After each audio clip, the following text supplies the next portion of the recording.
El próximo 9 de junio de 2024 se celebran las elecciones europeas y desde la Fundación Secretario Gitano queremos elevar nuestras propuestas políticas para el nuevo ciclo parlamentario de la Unión Europea. La población gitana es la minoría étnica más extensa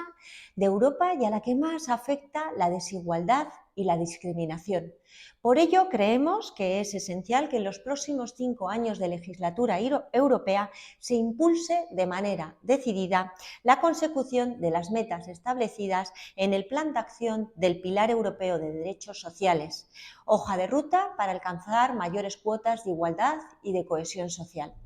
Para ello será clave que se implementen eficazmente el Marco Europeo para la Igualdad, la Inclusión y la Participación de la Población Gitana 2020-2030 a través de sus estrategias nacionales y que además se siga contando con el gran papel impulsor de la Comisión Europea para corregir la situación de desigualdad del pueblo gitano en Europa, incluyendo en todo esto un gran marco político y los instrumentos financieros necesarios.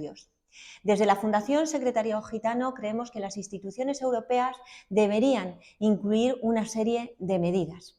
Es importante incorporar como objetivos y metas la reducción de las altas brechas de desigualdad que afectan a la población gitana en materia de educación y en materia de infravivienda, incluirlas dentro del marco del semestre europeo.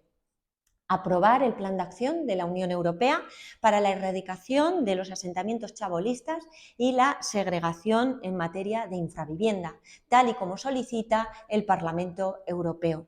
Asegurar que la garantía infantil europea llegue a la infancia gitana más vulnerable y aprobar una directiva europea de ingresos mínimos para los grupos más vulnerables entre los que se encuentra la población gitana, con el objetivo de garantizar el acceso a una vida digna. Junto a ello, hay que abordar la cohesión y la igualdad de derechos sociales y económicos de la población gitana con los instrumentos financieros necesarios, todos los instrumentos financieros de la Unión Europea y no solo ligados al Fondo Social Europeo Plus.